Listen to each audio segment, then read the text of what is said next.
한국의 한 결정이 국제사회를 뒤흔들고 있습니다. 외국 전문가들은 왜 한국의 방식을 따라하기 시작했을까요?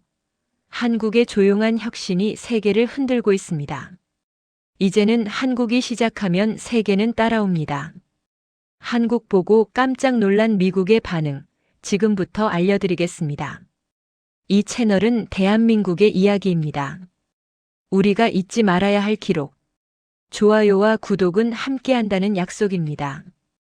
여러분의 좋아요와 구독은 다음 영상 제작에 큰 힘이 됩니다. 이 이야기를 꺼내기까지 저는 정확히 14년이 걸렸습니다. 저는 리처드 헤인즈입니다.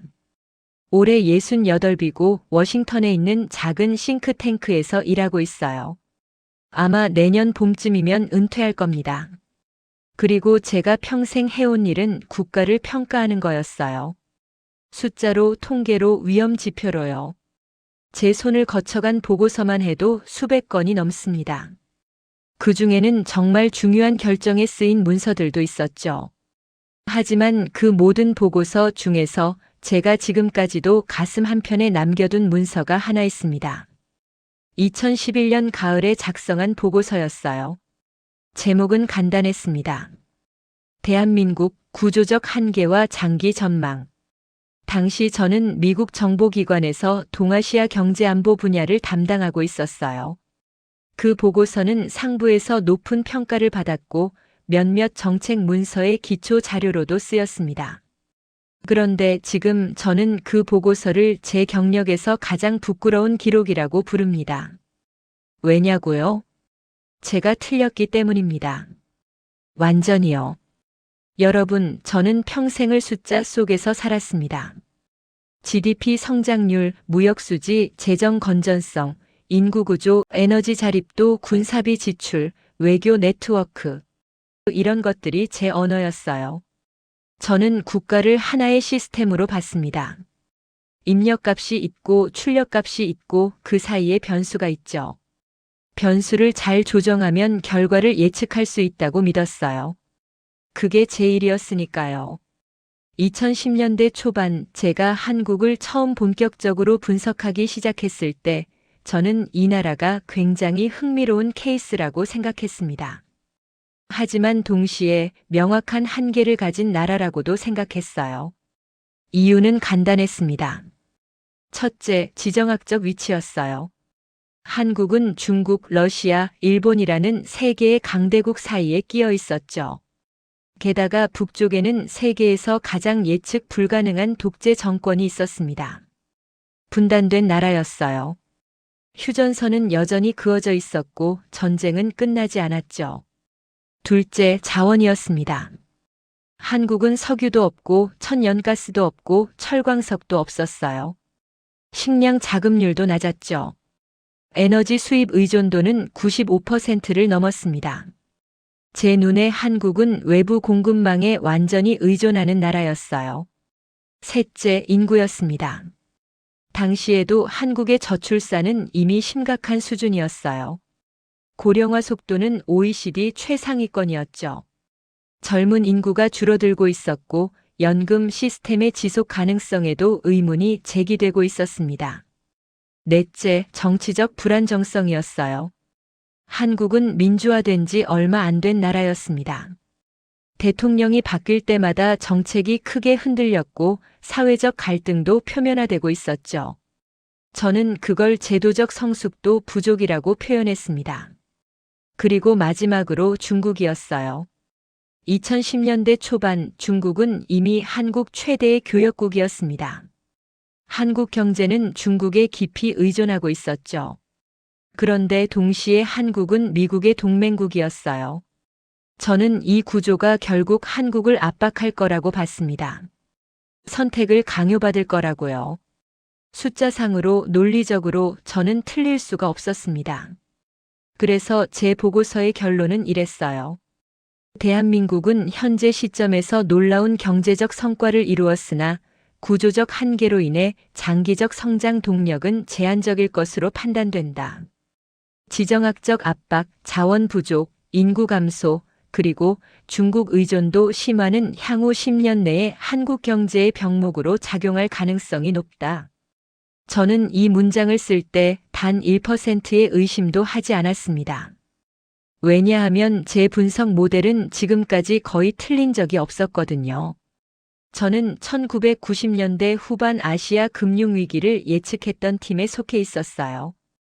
2000년대 중반 유럽 재정위기의 징후를 포착했던 것도 저희 부서였죠. 숫자는 거짓말을 하지 않았습니다.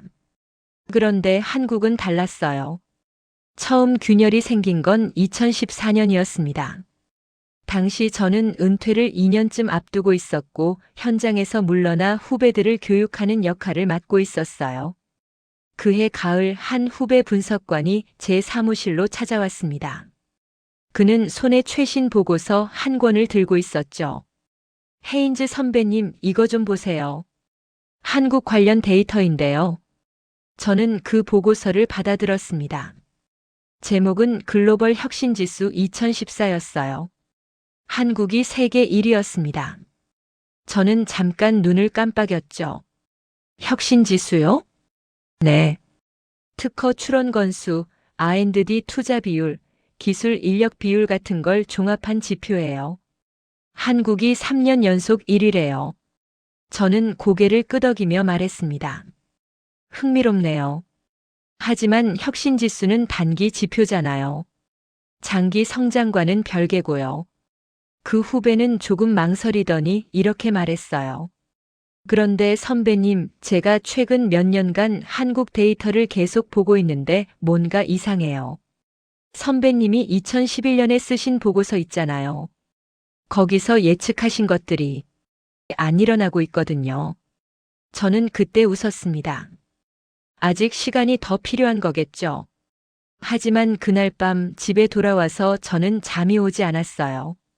저는 다음 날부터 한국 관련 데이터를 다시 들여다보기 시작했습니다. 처음에는 그냥 호기심이었어요. 제 보고서가 틀렸다고 생각한 건 아니었죠. 다만 뭔가 놓친 변수가 있는지 확인하고 싶었을 뿐이었습니다. 그런데 데이터를 보면 볼수록 저는 이상한 기분이 들었어요. 2011년 이후 한국은 제가 예측한 방향으로 가지 않고 있었습니다. GDP는 계속 성장하고 있었어요. 1인당 국민소득은 3만 달러를 넘어섰죠. 수출은 사상 최대치를 기록했고 무역 수지는 흑자였습니다. 삼성전자는 애플과 어깨를 나란히 하는 글로벌 기업이 됐고 현대자동차는 세계 5위권 자동차 회사가 됐어요. 더 이상한 건 문화였습니다. 저는 경제 분석관이었기 때문에 문화 같은 건 변수로 넣지 않았어요. 하지만 2014년쯤부터 한국 문화가 미국에서도 눈에 띄기 시작했습니다. K-팝이라는 걸 듣는 젊은이들이 늘어났고 한국 드라마를 보는 사람들이 생겼죠. 제 딸도 그중 하나였어요. 어느 날 저녁 딸이 저한테 물었습니다. 아빠, 한국 가본 적 있어? 응, 몇 번. 어땠어? 저는 잠깐 생각했죠. 활기차긴 했어. 근데 왜? 딸이 웃으며 말했어요. 나 한국어 배우고 싶어. 요즘 한국 드라마 재밌거든. 저는 그때도 그냥 웃고 넘겼습니다. 젊은 애들 유행이겠거니 했죠. 하지만 지금 생각해보면 그게 첫 번째 신호였어요. 2016년 저는 정식으로 은퇴했습니다. 하지만 워싱턴의 한 싱크탱크에서 저를 초빙했어요. 연구위원 자리였죠. 저는 받아들였습니다. 아직 할 일이 남아있다고 생각했거든요. 그리고 그 무렵부터 저는 본격적으로 제 2011년 보고서를 재검토하기 시작했습니다. 이번에는 호기심이 아니었어요. 뭔가 잘못됐다는 확신이 들었거든요. 저는 제가 사용했던 모든 변수를 다시 꺼내봤습니다. GDP, 무역수지, 에너지 의존도, 인구구조, 정치 안정성, 중국 의존도. 모든 숫자를 다시 입력했어요. 2011년 데이터와 2016년 데이터를 나란히 놓고 비교했죠. 그리고 깨달았습니다. 숫자는 변하지 않았다는 걸요. 한국은 여전히 자원이 없었어요. 여전히 에너지를 수입해야 했고 여전히 중국과 일본 사이에 끼어 있었죠. 여전히 북한과 분단돼 있었고 여전히 저출산 고령화가 진행되고 있었습니다. 변수는 똑같았어요. 그런데 결과는 달랐습니다. 한국은 무너지지 않았어요. 오히려 더 강해졌죠. 저는 그때 처음으로 이런 생각을 했습니다. 내가 뭘 놓쳤을까? 저는 몇 달 동안 자료를 뒤졌습니다. 한국 관련 논문, 보고서, 뉴스 기사, 경제 분석 자료. 제가 구할 수 있는 모든 걸 읽었어요. 그리고 저는 점점 더 혼란스러워졌습니다. 왜냐하면 다른 분석가들도 저와 비슷한 예측을 했었거든요. 2000년대 후반 많은 전문가들이 한국의 장기 전망에 회의적이었어요. 제2의 일본이 될 것이라는 표현도 자주 나왔죠. 저출산, 고령화, 수출 의존형 경제. 일본이 겪었던 문제를 한국도 똑같이 겪을 거라는 예측이었습니다. 그런데 2010년대 중반이 되자 그런 목소리가 조용해졌어요. 왜냐하면 한국은 일본처럼 되지 않았거든요. 오히려 한국은 새로운 길을 가고 있었습니다. 반도체, 배터리, 디스플레이, 조선, 자동차. 한국 기업들은 글로벌 시장에서 점유율을 계속 높여갔어요. 그리고 무엇보다 문화 콘텐츠가 폭발했죠. 2017년 BTS라는 한국 아이돌 그룹이 빌보드 차트에 진입했습니다. 저는 그 뉴스를 보고도 별 감흥이 없었어요. 그냥 대중음악이잖아요. 경제하고는 상관없는 일이라고 생각했죠. 하지만 2019년 영화 기생충이 칸 영화제에서 황금종려상을 받았을 때 저는 뭔가 달라졌다는 걸 느꼈습니다. 그리고 2020년 그 영화가 아카데미 작품상을 받았을 때요. 저는 그날 밤 시상식을 봤어요. 한국 감독이 무대에 올라가서 트로피를 들어 올리는 장면을 보면서 저는 이상한 감정을 느꼈습니다. 부럽다거나 놀랍다거나 하는 감정이 아니었어요. 그보다는 부끄러움이었습니다. 내가 이 나라를 완전히 잘못 봤구나. 2020년 봄 코로나19가 전 세계를 강타했습니다. 저는 그때 워싱턴에 있었어요. 미국은 혼란스러웠죠. 확진자가 폭발적으로 늘어났고 병원은 포화 상태였습니다. 마스크는 동났고 사람들은 공포에 떨었어요. 저도 두려웠습니다. 제 나이가 65이었거든요. 고위험군이었죠. 그런데 뉴스를 보니까 한국은 달랐어요. 한국은 확진자를 추적하고 있었습니다. 검사 건수가 엄청났고 동선이 공개됐고 사람들은 마스크를 쓰고 있었어요. 봉쇄는 없었지만 통제는 됐죠. 저는 그 장면들을 보면서 생각했습니다. 이게 어떻게 가능하지? 한국은 자원이 없는 나라잖아요. 백신을 만들 제약사도 없었고 의료 인프라도 미국보다 작았죠. 인구 밀도는 훨씬 높았고요. 그런데 한국은 미국보다 훨씬 잘 대응하고 있었습니다. 저는 그때 깨달았어요. 내가 측정하지 않았던 뭔가가 있구나. 2021년 저는 개인적으로 한국을 방문하기로 결정했습니다. 싱크탱크에서 출장을 보내준 건 아니었어요. 제 개인 여행이었죠. 저는 서울에 일주일 정도 머물 계획이었습니다. 코로나 상황이 조금 나아진 뒤였어요. 저는 백신을 맞고 격리를 거쳐서 서울 거리를 걸었습니다. 그리고 저는 충격을 받았어요. 제가 2000년대에 봤던 서울이 아니었거든요. 거리는 깨끗했고 사람들은 질서정연했으며 모든 게 디지털화돼 있었어요. 지하철에서는 영어 안내 방송이 나왔고 카페에서는 키오스크로 주문했죠. 제 신용카드는 어디서나 작동했고 와이파이는 어디서나 터졌습니다. 저는 명동을 걸었고 강남을 걸었고 홍대를 걸었어요. 그리고 저는 계속 생각했습니다. 이 나라가 정말 자원이 없는 나라였나? 어느 저녁 저는 한강공원 벤치에 앉아 있었습니다. 해가 지고 있었고 사람들이 조깅하고 자전거를 타고 있었어요. 강 건너편에는 불빛이 켜진 고층 빌딩들이 줄지어 서 있었죠. 그때 옆에 한 노인이 앉았습니다. 이르는 넘어 보였어요. 저와 눈이 마주치자 그분이 영어로 말을 걸었습니다. 어디서 오셨어요? 미국에서요. 아, 그래요. 서울은 어때요? 저는 잠깐 망설이다가 대답했습니다. 놀라웠어요. 제가 생각했던 것보다 훨씬 좋네요. 그 노인이 빙그레 웃었어요. 우리도 놀라워요. 우리가 여기까지 올 줄 몰랐거든요. 저는 그 말이 무슨 뜻인지 물어보고 싶었습니다. 하지만 그분은 곧 자리에서 일어나 떠났고 저는 그냥 혼자 앉아 있었어요. 그리고 저는 그날 밤 호텔방에서 처음으로 이런 생각을 했습니다. 나는 한국을 숫자로만 봤구나. 한국에서 돌아온 뒤 저는 제 2011년 보고서를 다시 꺼내봤습니다. 그리고 한 줄 한 줄 읽어 내려갔어요.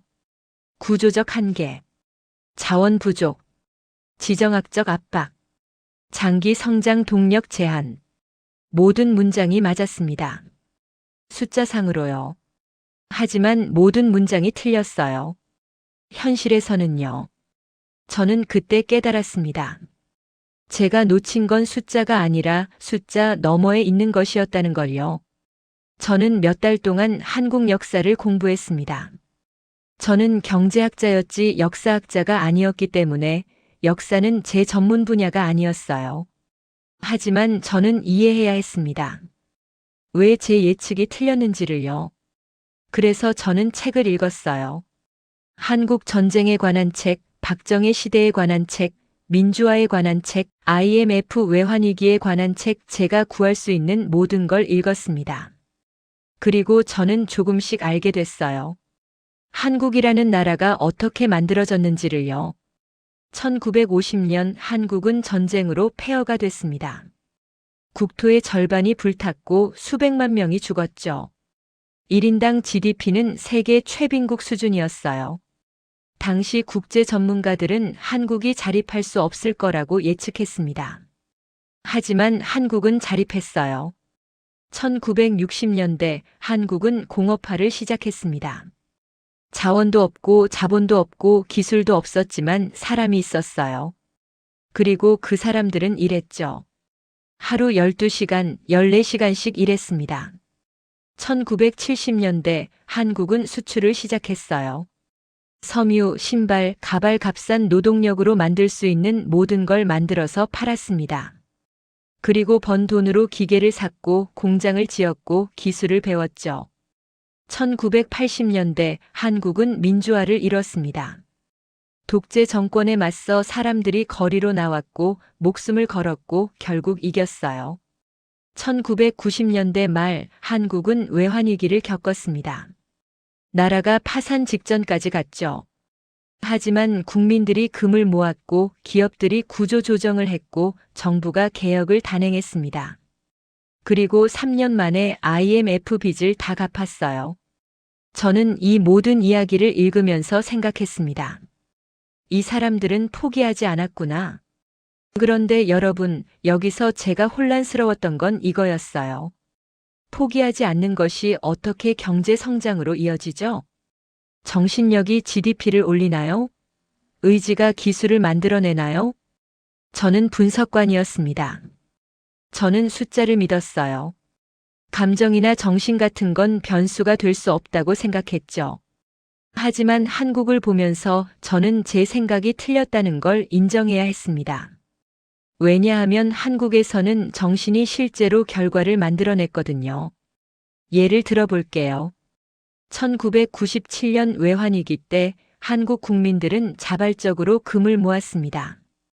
결혼반지, 돌반지, 금목걸이 집에 있는 금을 전부 내놨어요. 금모으기 운동이라고 불렸죠. 350만 명이 참여했고 227톤의 금이 모였습니다. 저는 이 이야기를 읽고 처음에는 믿을 수가 없었어요. 국민이 자기 재산을 나라에 기부한다고. 미국에서는 상상할 수 없는 일이었거든요. 하지만 한국에서는 일어났어요. 실제로요. 또 다른 예를 들어볼게요. 2000년대 초반 한국은 초고속 인터넷을 전국에 깔았습니다. 당시 한국 정부는 엄청난 돈을 투자했어요. 그런데 이게 단순히 정부 투자만으로 된 게 아니었어요. 국민들이 적극적으로 사용했거든요. 2005년쯤 되니까 한국의 인터넷 보급률은 세계 1위가 됐습니다.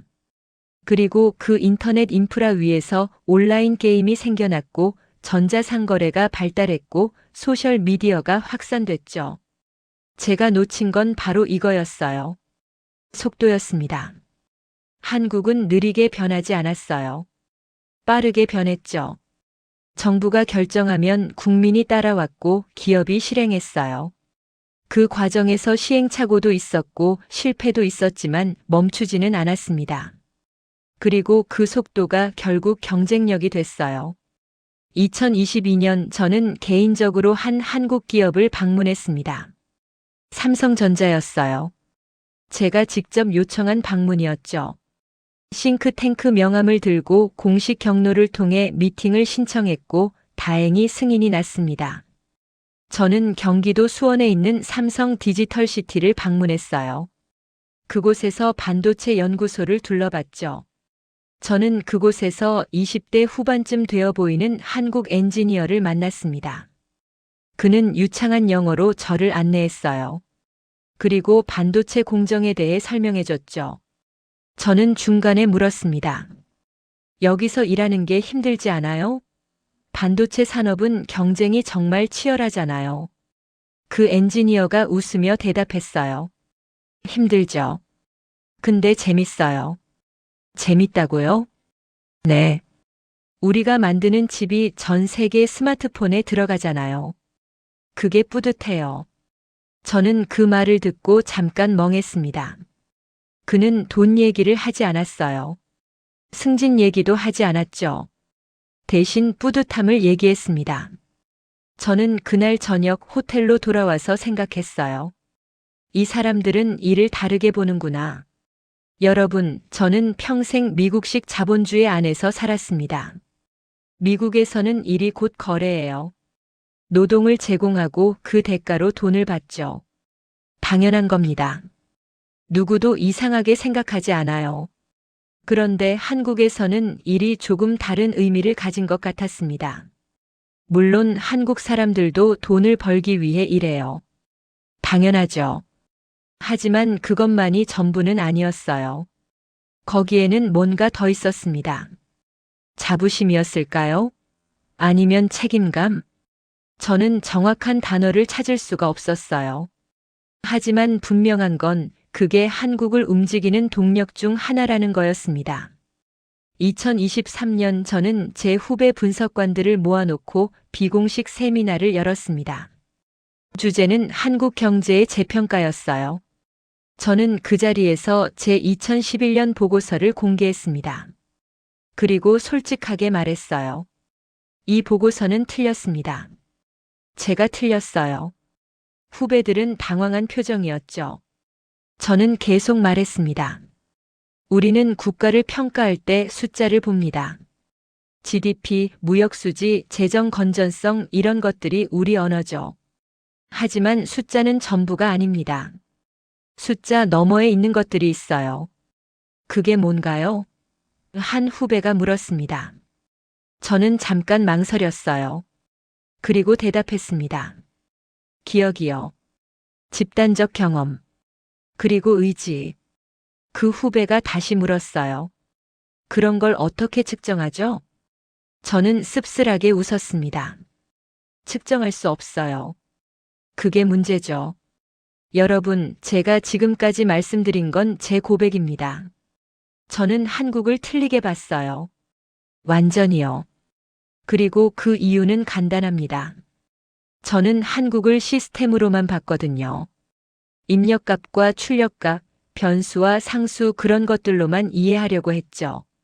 하지만 한국은 시스템이 아니었어요. 한국은 사람이었습니다. 그리고 사람은 숫자로 설명되지 않아요.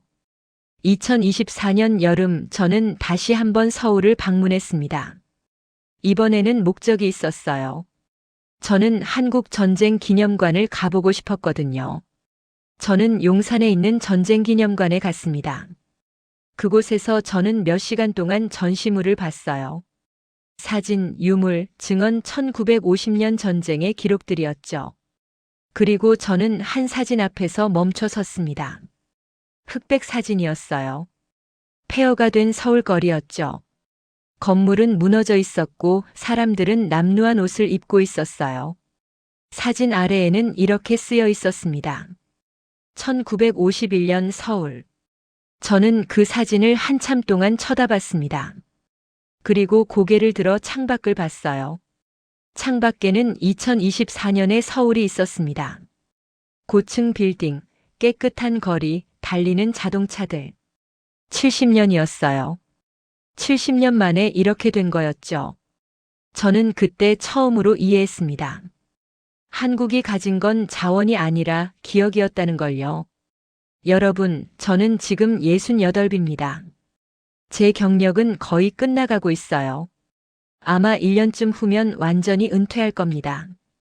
그리고 은퇴하기 전에 저는 이 이야기를 해야 한다고 생각했습니다. 제가 틀렸다는 것. 그리고 왜 틀렸는지. 하지만 여러분, 저는 아직 한 가지를 말씀드리지 않았어요. 제가 정말로 이해하지 못했던 것이 뭐였는지를요. 숫자, 자원, 시스템 이런 건 제가 놓친 것들이었지만 전부는 아니었습니다. 제가 진짜로 놓친 건 따로 있었어요. 그건 바로 한국 사람들이 자기 자신을 어떻게 보는가 였습니다. 그들이 가진 이미지, 그들이 믿는 이야기, 그들이 공유하는 정체성. 저는 그걸 측정하지 않았어요. 아니, 측정할 수 있다는 생각조차 하지 못했죠. 그리고 그게 제 가장 큰 실수였습니다. 지금부터 저는 그것에 대해 말씀드릴 겁니다. 제가 한국에서 발견한 것, 숫자 너머에 있었던 것, 그리고 그것이 왜 21세기 가장 중요한 변수가 될 수 있는지에 대해서요. 하지만 이것만은 말씀드리고 싶어요. 저는 평생 국가를 평가하는 일을 했습니다. 하지만 한국을 평가하면서 저는 처음으로 깨달았어요. 어떤 나라는 평가할 수 없다는 것을요. 왜냐하면 그 나라는 아직 쓰여지고 있는 이야기이기 때문입니다. 그리고 그 이야기의 끝을 아무도 모릅니다. 저조차도요. 저는 일부에서 여러분께 고백했습니다. 제가 한국을 완전히 틀리게 봤다고요. 그리고 그 이유가 뭔지도 말씀드렸죠. 저는 한국을 숫자로만 봤다고요. 시스템으로만 이해하려 했다고요. 하지만 거기까지였습니다. 저는 아직 답을 드리지 않았어요. 그래서 한국은 무엇인가? 왜 제 예측은 빗나갔는가? 한국이 가진 건 정확히 무엇이었는가? 오늘 저는 그 답을 말씀드리려고 합니다. 2023년 가을, 저는 워싱턴의 제 사무실에 앉아 있었습니다. 책상 위에는 한국 관련 자료들이 쌓여 있었어요. 논문, 보고서, 뉴스 기사, 통계 자료 몇 달 동안 모은 것들이었죠. 저는 그 자료들을 보면서 계속 생각했습니다. 내가 놓친 변수가 뭘까? 경제학에는 변수라는 게 있어요. X가 증가하면 Y가 증가한다. 이런 식이죠. 저는 평생 그런 변수들을 찾아왔습니다. 어떤 변수가 국가의 성장을 결정하는가, 어떤 변수가 위기를 예측하게 하는가. 하지만 한국에는 제가 모르는 변수가 있었어요. 제 모델에 없는 변수가요.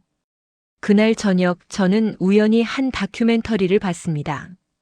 한국 전쟁에 관한 다큐멘터리였어요. PBS에서 방영한 거였죠. 저는 그냥 채널을 돌리다가 우연히 본 겁니다. 화면에는 노인이 나왔어요.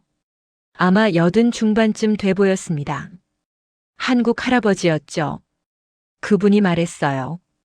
전쟁 때 제 가족은 모두 헤어졌습니다. 아버지는 북쪽에 남았고 어머니는 피난길에 돌아가셨죠. 저는 10살이었어요. 혼자 살아남았습니다. 그분의 목소리는 떨리지 않았어요. 담담했죠. 그래서 저는 다짐했습니다. 다시는 이런 일이 없게 만들겠다고. 제 자식들은 이런 고통을 겪지 않게 하겠다고.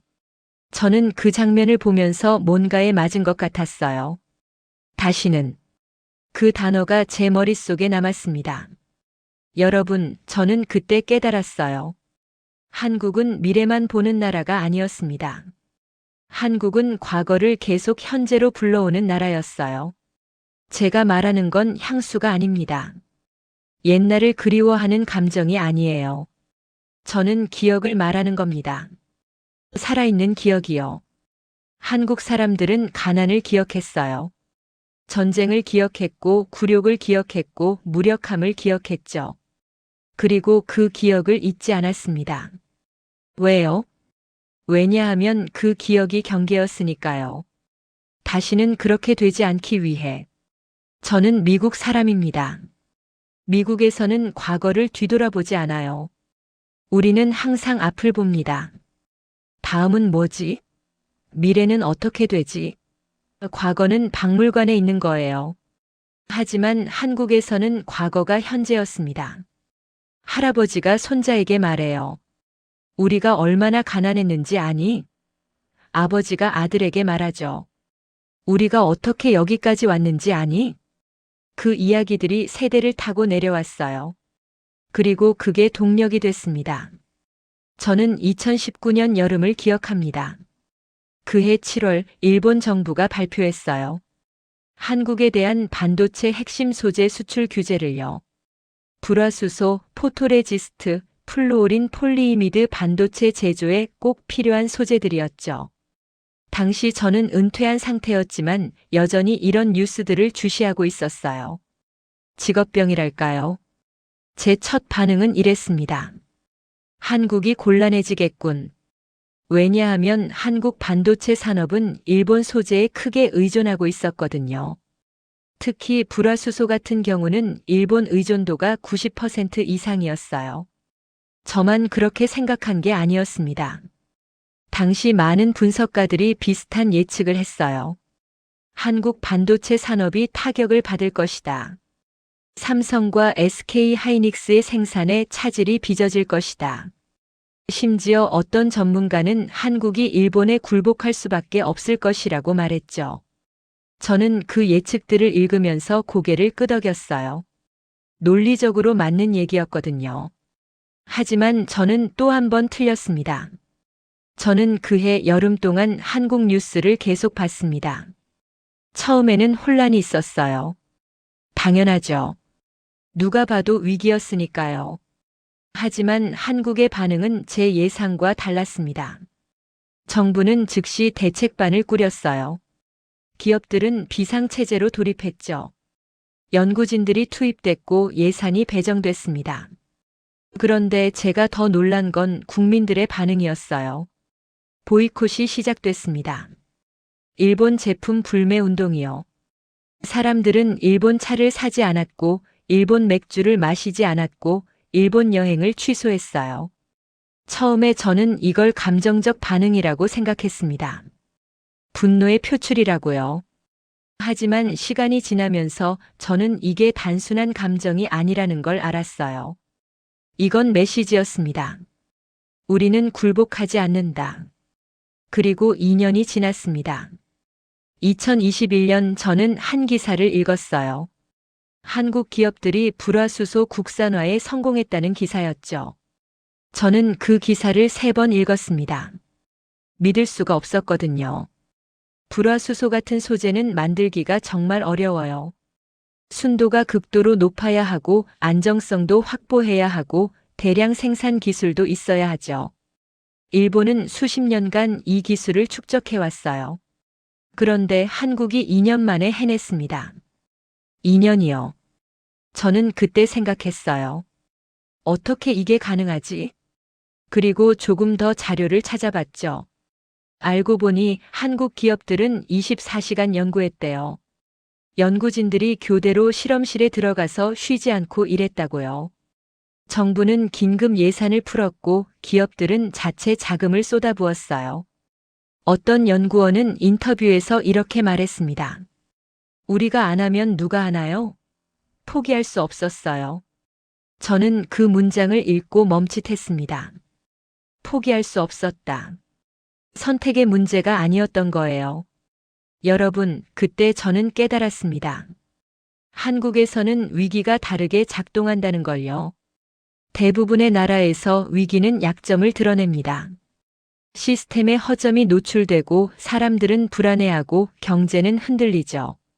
하지만 한국에서는 위기가 뭔가를 각성시켰어요. 잠들어 있던 뭔가를요. 저는 이걸 뭐라고 불러야 할지 몰랐습니다. 생존 본능이라고 부르기에는 너무 조직적이었어요. 애국심이라고 부르기에는 너무 실용적이었죠. 그래서 저는 다른 분석가들이 쓴 표현을 빌려왔습니다. 괴물 국가. 이 표현을 처음 들었을 때 저는 좀 거북했어요. 괴물이라니 너무 부정적인 단어 아닌가 싶었죠. 하지만 시간이 지나면서 저는 이 표현이 정확하다는 걸 인정하게 됐습니다. 물론 이건 혐오나 공포의 의미가 아니에요. 이건 분석가의 언어입니다. 제가 말하는 괴물은 이런 뜻이에요. 약점을 계산하면 무너져야 하는데 실제로는 그 약점이 오히려 다른 능력을 각성시키는 존재. 한국은 자원이 없어야 했어요. 그래서 무너져야 했죠. 하지만 자원이 없었기 때문에 한국은 기술을 개발했습니다. 한국은 인구가 적어야 했어요. 그래서 경쟁력이 떨어져야 했죠. 하지만 인구가 적었기 때문에 한국은 교육에 투자했습니다. 한국은 시장이 작아야 했어요. 그래서 내수에 만족해야 했죠. 하지만 시장이 작았기 때문에 한국은 수출로 나갔습니다. 모든 약점이 전략이 됐어요. 제 분석 모델로는 설명할 수 없는 일이었습니다. 저는 한 가지 예를 더 들어볼게요. 코로나19 때 얘기입니다. 2020년 초 전 세계가 패닉 상태였어요. 아무도 준비가 안 돼 있었죠. 마스크가 부족했고 검사 키트가 부족했고 병상이 부족했습니다. 미국도 마찬가지였어요. 그런데 한국은 달랐습니다. 한국은 즉시 검사를 시작했어요. 드라이브스루 검사소를 만들었죠. 확진자 동선을 추적했고 정보를 공개했습니다. 처음에 서양 언론들은 이걸 비판했어요. 사생활 침해다, 과도한 감시다, 이런 식으로요. 하지만 결과는 명확했습니다. 한국은 도시를 봉쇄하지 않았지만 확산을 통제했어요. 사망률은 낮았고 경제 활동은 계속됐죠. 저는 그때 이상한 걸 봤습니다. 한국 사람들은 마스크를 쓰는 걸 당연하게 받아들였어요. 정부 지침을 따랐고 사회적 거리두기를 실천했죠. 미국에서는 마스크 착용을 놓고 논쟁이 벌어졌어요. 자유를 침해한다, 정부가 강요할 수 없다, 이런 주장들이 나왔죠. 하지만 한국에서는 그런 논쟁이 별로 없었어요. 왜일까요? 저는 한참을 생각했습니다. 그리고 깨달았어요. 한국 사람들에게는 우리라는 개념이 다르게 작동한다는 걸요. 미국에서 우리는 추상적이에요. 우리 미국인들, 우리 국민들 이렇게 말하지만 사실 각자 따로 살아가죠. 개인이 먼저고 국가는 그 다음이에요. 그게 나쁘다는 게 아닙니다. 그게 미국식 자유주의니까요. 하지만 한국에서는 우리가 구체적이었어요. 우리는 단순한 대명사가 아니었습니다. 우리는 실제로 연결된 사람들이었어요. 가족이고 이웃이고 같은 공동체였죠. 그래서 한국 사람들은 마스크를 썼어요. 나를 위해서가 아니라 옆 사람을 위해서요. 정부 지침을 따른 건 강요 때문이 아니었습니다. 공동체를 보호하기 위해서였어요. 저는 그때 생각했습니다. 이게 한국의 힘이구나. 그리고 저는 하나 더 발견했어요. 한국은 기술만 강한 나라가 아니었습니다. 한국은 신뢰받는 방식으로 강해진 나라였어요. 무슨 뜻이냐면요. 2000년대만 해도 한국 제품은 싸지만 품질이 별로라는 이미지가 있었어요. 저도 그렇게 생각했죠. 하지만 2010년대 들어서 그 이미지가 완전히 바뀌었습니다. 삼성 스마트폰은 프리미엄 제품이 됐어요. 현대차는 신뢰할 수 있는 브랜드가 됐죠. LG가전은 혁신의 상징이 됐습니다. 그런데 이게 그냥 품질만 좋아진 게 아니었어요. 한국 제품들은 사람을 생각하는 제품이 됐습니다. 예를 들어 볼게요.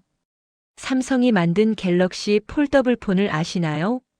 접히는 스마트폰이요. 처음 나왔을 때 많은 전문가들이 회의적이었어요.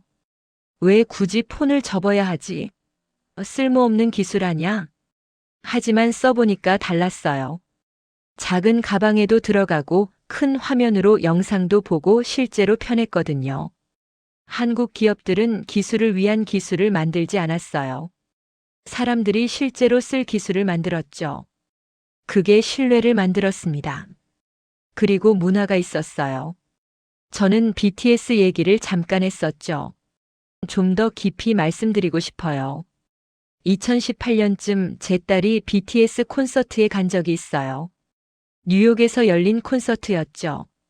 딸이 돌아와서는 흥분해서 말했습니다. 아빠, 진짜 대박이었어. 사람들이 다 같이 노래 부르고 춤추고 나 진짜 감동받았어. 저는 그냥 웃으며 들었어요. 그래, 좋았겠네. 하지만 딸이 한 말이 기억에 남았습니다. 근데 신기한 게 BTS 노래 가사가 다 희망에 관한 거야. 꿈을 포기하지 말라는 거, 너 자신을 사랑하라는 거, 그런 메시지들이었어. 저는 그때는 대수롭지 않게 생각했어요. 하지만 나중에 생각해보니 그게 중요한 거였습니다. 한국 문화는 단순한 오락이 아니었어요. 한국 문화에는 메시지가 있었습니다. 희망, 연대, 극복, 성장. 이런 주제들이 드라마에 있었고, 영화에 있었고, 음악에 있었어요. 그리고 전 세계 사람들이 그걸 좋아했습니다. 왜요? 왜냐하면 모두가 그런 메시지를 원했으니까요. 2021년 넷플릭스에서 오징어 게임이 나왔어요. 저는 처음에 안 봤습니다. 한국 드라마니까 제 취향이 아닐 거라고 생각했죠. 하지만 주변에서 다들 얘기하는 거예요. 동료들도 보고 딸도 보고 심지어 제 아내도 봤어요. 그래서 저도 한번 봤습니다. 첫 회를 보고 나서 저는 충격을 받았어요. 이건 단순한 오락물이 아니었거든요. 이건 자본주의에 대한 날카로운 비판이었고 인간 본성에 대한 탐구였으며 생존에 대한 이야기였어요. 그리고 전 세계적으로 히트했습니다. 미국에서도 1위, 유럽에서도 1위, 아시아에서도 1위. 저는 그때 깨달았어요. 한국은 이제 단순히 물건을 파는 나라가 아니라는 걸요. 한국은 이야기를 파는 나라가 됐습니다. 그리고 그 이야기는 보편적이었어요. 가난, 좌절, 희망, 극복 누구나 공감할 수 있는 이야기들이었죠. 그런데 여러분, 제가 정말 놀란 건 따로 있었어요. 한국의 태도였습니다. 제가 지난 몇 년간 한국 관련 뉴스를 보면서 느낀 건데요. 한국은 성공해도 자랑하지 않았어요. BTS가 빌보드 1위를 해도, 기생충이 오스카를 받아도, 반도체가 세계 1위를 해도 한국 정부나 한국 언론은 조용했습니다. 물론 기뻐하긴 했죠. 축하도 했고요. 하지만 과시하지 않았어요. 이게 저한테는 신기했습니다. 미국이었으면 어땠을까요? 아마 전 세계에 광고했을 거예요. 우리가 최고다, 우리를 봐라, 이런 식으로요. 하지만 한국은 그러지 않았어요. 왜일까요? 저는 한참을 생각했습니다. 그리고 이런 결론에 이르렀어요. 한국은 아직 배고팠던 기억을 가지고 있기 때문이라고요.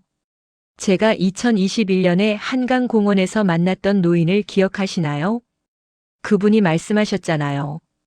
우리가 여기까지 올 줄 몰랐다고요. 그 말 속에는 놀라움이 있었어요. 자부심도 있었지만 동시에 경계도 있었죠. 이게 당연한 게 아니다. 언제든 다시 무너질 수 있다. 한국 사람들은 그걸 알고 있었어요. 그래서 방심하지 않았습니다. 성공했지만 만족하지 않았어요. 이룬 게 많지만 더 해야 할 게 많다고 생각했죠. 저는 이게 한국의 가장 무서운 점이라고 생각합니다. 만족하지 않는 태도요. 2022년 저는 한 한국 대학 교수와 이메일을 주고받은 적이 있어요. 경제학 교수였는데 제가 한국 경제에 대해 질문을 보냈었거든요. 그분이 답장에서 이렇게 쓰셨어요. 한국은 아직 선진국이라고 부르기 어렵습니다. 우리에게는 해결해야 할 문제가 너무 많아요. 저출산, 양극화, 환경 문제 앞으로 갈 길이 멉니다. 저는 그 답장을 읽고 웃었습니다. 한국은 이미 충분히 선진국이었거든요.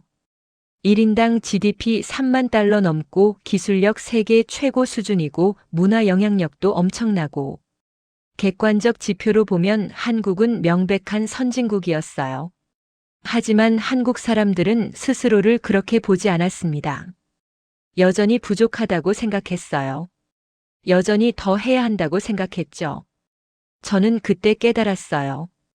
이게 한국이 멈추지 않는 이유구나. 그리고 저는 한 가지를 더 발견했습니다.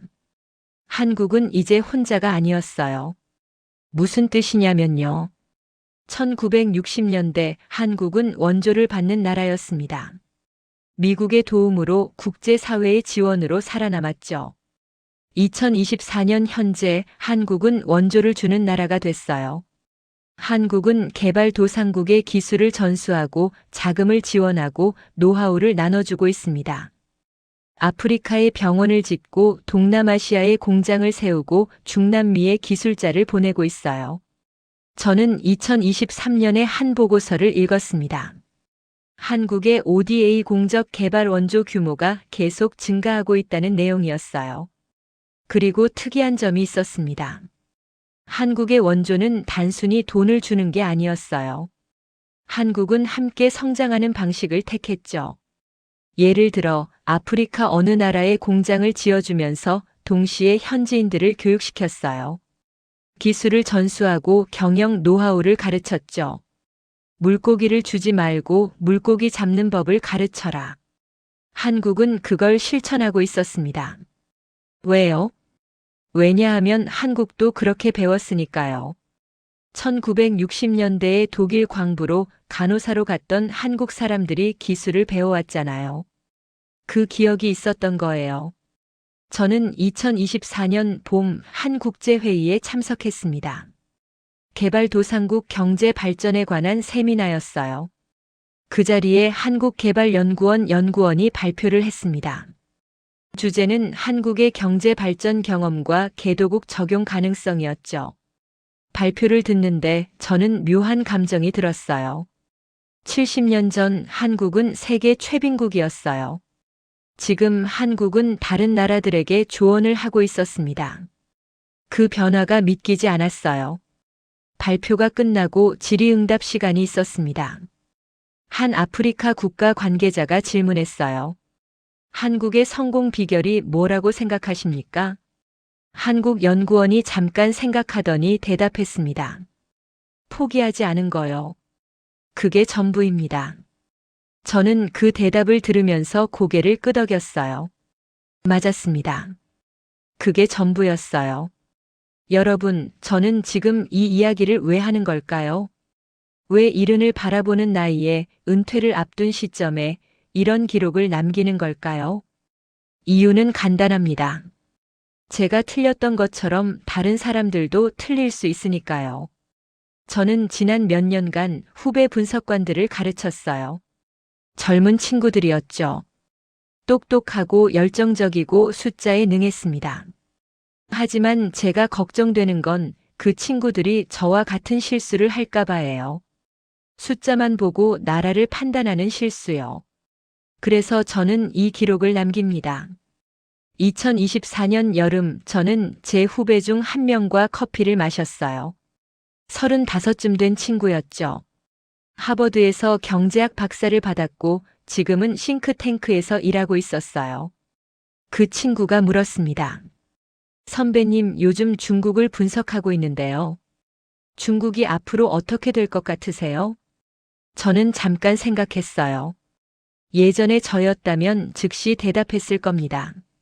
GDP 성장률이 어떻고 부채 비율이 어떻고 인구 구조가 어떻고. 하지만 지금의 저는 달랐습니다. 저는 이렇게 대답했어요. 모르겠어요. 중국 사람들의 마음을 모르니까요. 그 후배가 어리둥절한 표정을 지었죠. 마음이요? 응. 그 사람들이 뭘 기억하는지, 뭘 두려워하는지, 뭘 원하는지 그걸 모르면 나라를 예측할 수 없어요. 후배가 조금 불만스러운 표정을 지었어요. 그런 건 측정할 수 없잖아요. 저는 웃으며 말했습니다. 그래서 우리가 자주 틀리는 거야. 여러분, 저는 한국을 통해 배웠어요. 국가는 숫자가 아니라는 걸요. 국가는 사람이고 사람은 기억이고 기억은 동력이라는 걸요. 한국이 괴물 국가라고 불리는 이유는요. 한국이 무섭거나 위협적이어서가 아닙니다. 한국이 우리가 아는 공식으로 설명되지 않기 때문이에요. 자원이 없으면 약해진다. 한국은 아니었어요. 인구가 적으면 경쟁력이 떨어진다. 한국은 아니었죠. 위기가 오면 무너진다. 한국은 오히려 강해졌어요. 모든 예측이 빗나갔습니다. 왜요? 왜냐하면 우리가 측정하지 않았던 변수가 있었으니까요. 의지요. 기억이요. 집단적 경험이요. 그리고 무엇보다 다시는이라는 다짐이요. 저는 요즘 가끔 생각합니다. 만약 제가 2011년에 한국을 제대로 이해했다면 어땠을까요? 제 보고서가 달라졌을까요? 아마 그랬을 거예요. 저는 이렇게 썼을 겁니다. 대한민국은 구조적 한계에도 불구하고 예측 불가능한 성장 잠재력을 보유하고 있다. 이는 숫자로 측정되지 않는 국민적 의지와 집단 기억에서 비롯된다. 한국은 위기를 기회로 전환하는 독특한 능력을 가진 국가이며 이는 향후 수십 년간 지속될 가능성이 높다. 하지만 저는 그렇게 쓰지 못했어요. 왜냐하면 저는 이해하지 못했으니까요. 2024년 가을 저는 마지막으로 서울을 방문했습니다. 이번에는 정말 마지막일 거예요. 제 나이가 이제 여행하기 쉽지 않거든요. 저는 서울 거리를 천천히 걸었어요. 명동도 가고 강남도 가고 북촌도 갔습니다. 그리고 저는 사람들을 봤어요. 출근하는 직장인들, 학교 가는 학생들, 장을 보는 어머니들, 공원을 산책하는 노인들.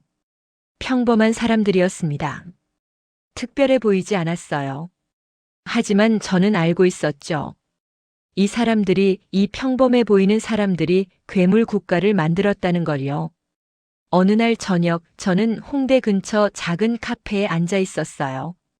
창밖으로 젊은이들이 지나가는 게 보였습니다. 웃고 떠들면서요. 저는 그들을 보면서 생각했어요. 저 친구들은 전쟁을 모르겠지. 가난도 모르겠지. 굴욕도 경험하지 않았겠지. 하지만 저는 확신했습니다. 저 친구들도 기억을 가지고 있다고요. 할아버지한테 들은 이야기, 아버지한테 배운 교훈, 학교에서 공부한 역사. 그 기억들이 저 친구들 안에 있다고요.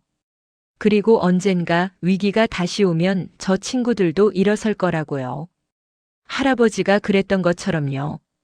여러분, 제 이야기가 끝나가고 있습니다.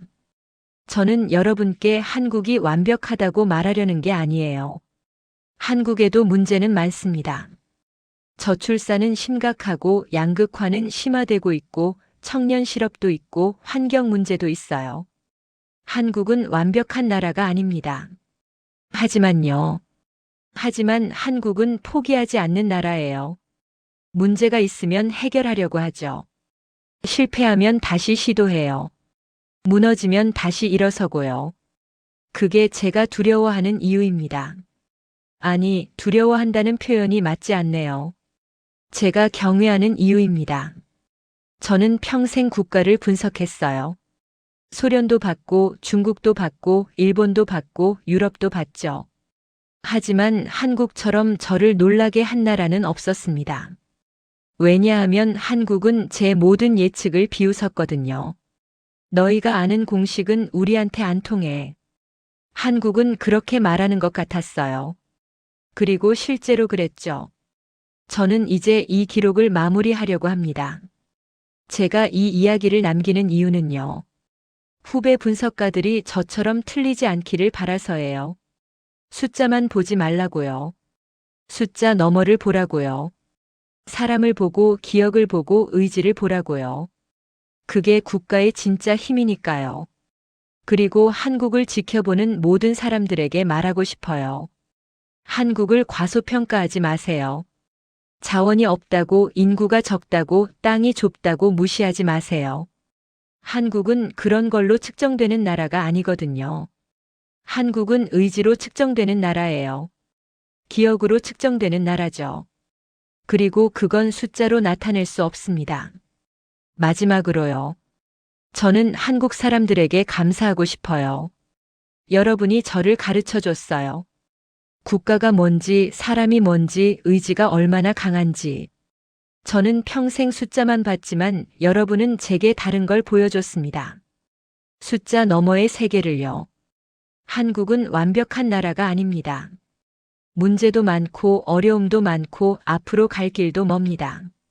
하지만요.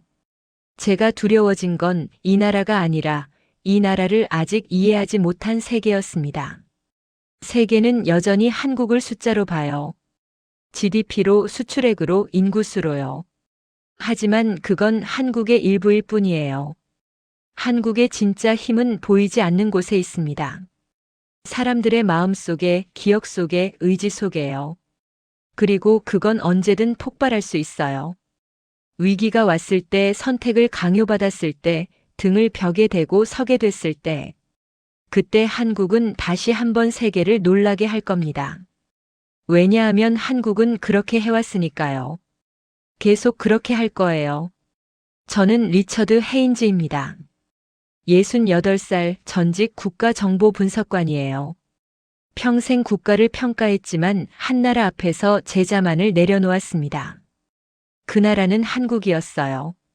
그리고 저는 이제 압니다. 어떤 나라는 평가할 수 없다는 걸요. 왜냐하면 그 나라는 아직 끝나지 않은 이야기니까요. 그 이야기를 저는 끝까지 보고 싶습니다. 제게 주어진 시간이 얼마 남지 않았지만요. 그래도 저는 믿어요. 그 이야기는 계속될 거라고요. 여러분이 쓸 거예요. 여러분의 아이들이 이어갈 거고요. 그리고 언젠가 누군가는 이렇게 말할 겁니다. 한국은 불가능을 가능하게 만든 나라였어요. 저는 그날을 보고 싶습니다. 비록 이 세상에 없더라도 어디선가 지켜보고 싶어요. 감사합니다. 여러분의 이야기를 듣게 해주셔서요. 오늘 이야기가 좋았다면 다음 이야기도 꼭 함께 해주세요. 구독과 좋아요는 저에게 큰 힘이 됩니다.